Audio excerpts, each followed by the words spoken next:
Welcome to Milo Performance. My name is Wouter Middelbos and today I'm going to train Donegi Abena. He's the light heavyweight world champion at Glory, and on the 4th of November he's going to defend his world title. Today we're going to do a session where we're starting with a warming up, then we dive into our explosive work and we end with some strength and bodybuilding type of work. I'm going to explain to you why we're doing each exercise and what we're trying to accomplish.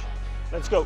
Alright, the warming up, we keep it easy and simple. We want the heart rate to go up. So we pick two exercises, one a little bit more emphasis on lower body, the other one a little bit more emphasis on upper body. We start in slow pace and we build up the pace during our sets. So the second part of our warming up was the specific warming up. We warmed up the legs a little bit with the split squat. We warmed up the calves a bit with the heel raise during the split squats. Also holding that position is really good for warming up the hips. Second exercise is a yoga push-up with a reach to really extend that upper back, warm up the chest and also rotate the upper back a bit by reaching to the back toe. Alright, so our first power block, we're emphasizing the midsection with our landmine rotations. We're trying not to move too much from the hip, but keep it from the trunk. Second exercise is a push-up with bands. This really limits our time with ground contact because the bands are pulling us up. He has less time creating force into the floor. And of course we train the upper body with this move. Alright, our second explosive block, we're working with the mat balls now. Acceleration is key during these two exercises. The first exercise is in the half kneeling position. We're really trying to make a big rotation over the head and use the trunk to get from that rotation into the ball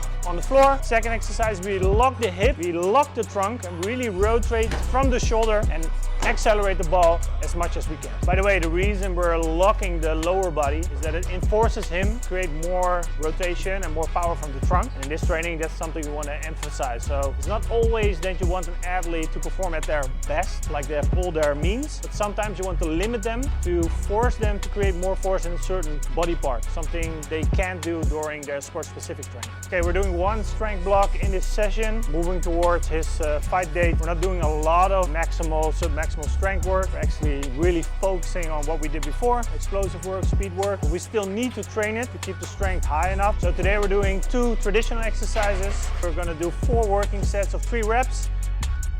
Okay, from our strength work, we went into something that looks a little like bodybuilding, but what we're trying to do is get some specific volume in on muscles that are not very well trained with kickboxing specific training. So we're doing the hip flexes without using the core as much as possible. And we're doing rows where we really try to emphasize the upper back.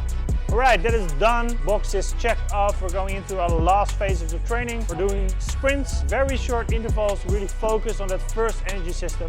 Let's go. Mark up, mark up, mark up, mark up.